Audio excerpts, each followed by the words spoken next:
आज कांग्रेस पार्टी की लोकसभा की हम जितने मेंबर्स दिल्ली में है, सब स्पीकर साहब से मुलाकात करने की फैसला किया था और स्पीकर साहब से मुलाकात भी की। और हमारे ऊपर जिस तरीके से अत्याचार और हिंसा हुआ है और होने वाला है, विस्तृत रूप से इसके व्याख्यान हम लोग दिए हैं स्पीकर साहब को। स्पीकर साहब हमारे सारे बात बड़े ध्यान से सुना भी है और अगले तारीख हम दिल्ली के उस पुलिस ऑफिसर के खिलाफ जिन्होंने सुनियोजित तरीके से हमारे एमपीज के ऊपर ब्रिटिश हुकूमत के बाद इस तरीके की घिनौने हमला किए और वो भी खास दिल्ली में, जब एआईसीसी दफ्तर के अंदर भी घुसते हुए हमारे कार्यकर्ता को, हमारे एमपीज को जिस तरीके से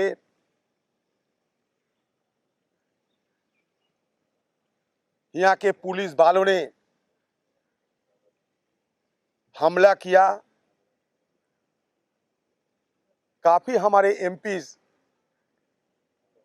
गहरा चोट भी खाई हैं। और जब थाने में ले जाते हैं, थाने में भी यहाँ के पुलिस वालों ने कल हमारे एमपीज के साथ इस तरीके की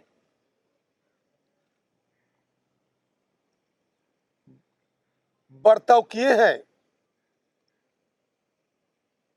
कि लगता है हम सारे कांग्रेस की एमपीज और कांग्रेस की कार्यकर्ताएं आतंकवादी बन चुके हैं।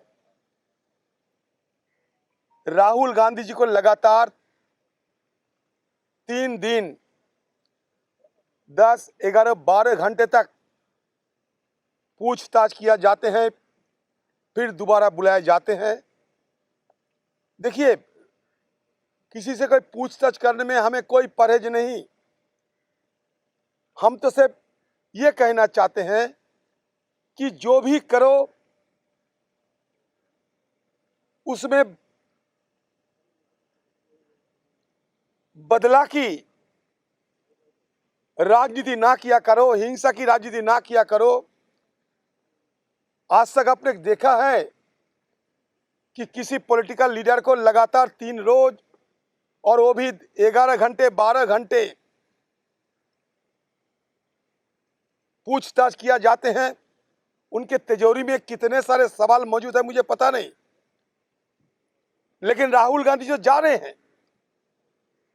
हम क्या गुनाह किया?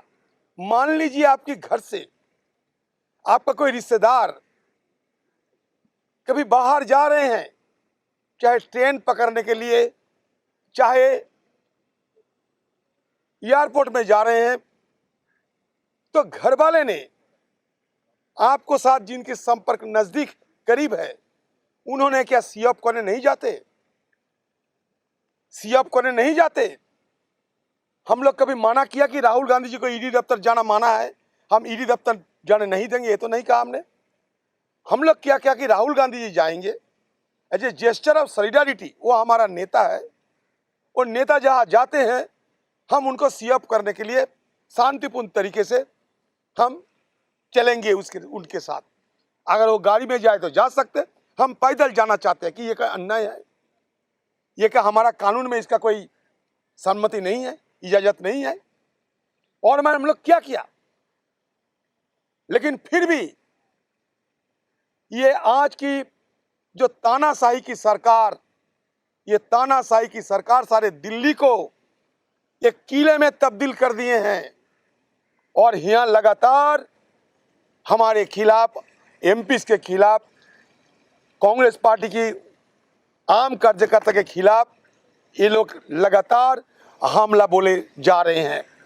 आपको सुनने में हैरान होगी, हमारे महिला लोकसभा की नुमाइंदे और राज्यसभा की नुमाइंदे, उनका पर जिस तरीके से कल अत्याचार हुई है, कुर्ता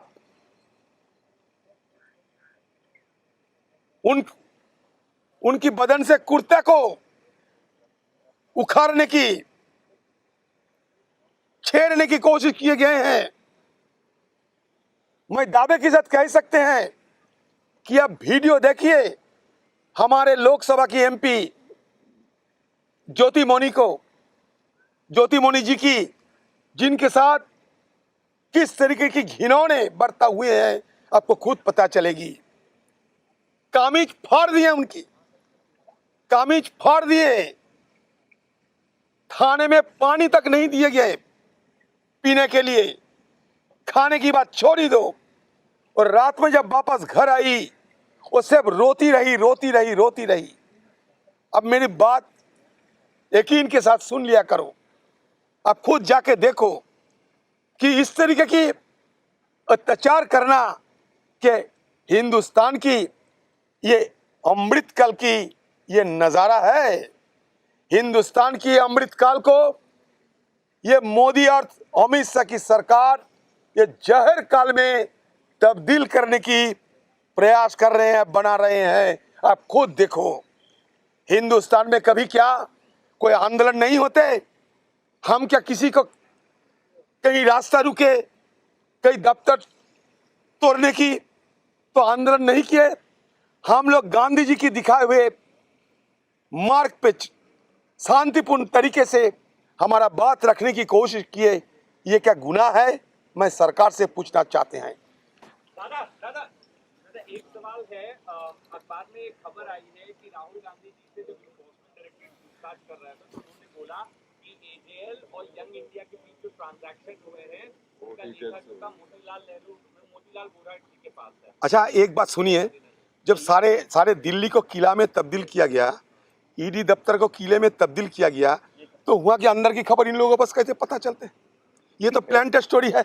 ये तो प्लान्ड स्टोरी है। हमें वहाँ एक अंदर ना जाने नहीं देते, बात नहीं करने देते, ये परिंदा को घुसने नहीं देते, तो वहाँ के अंदर की बात बाहर कैसे आता है? क्योंकि ये सारे जो हो रहे हैं हमारे मोदी जी और अमित शाह जी के निर्देश पे हो रहे हैं। इसलिए जहाँ जहाँ सुविधा होगी कांग्रेस को और तोड़ो, कांग्रेस के बीच और खाई बढ़ा दो, कांग्रेस के भीतर अंदरूनी लफड़ा को बढ़ा कैसे दिया जाए, इसके सारे साजिश हो रहे हैं। हमें तो पता नहीं, उनकी नजदीक नेता है, पता नहीं, हमारे एमपीज को पता नहीं, उनको पता चल गया और गोदी वालों को पता चल गया।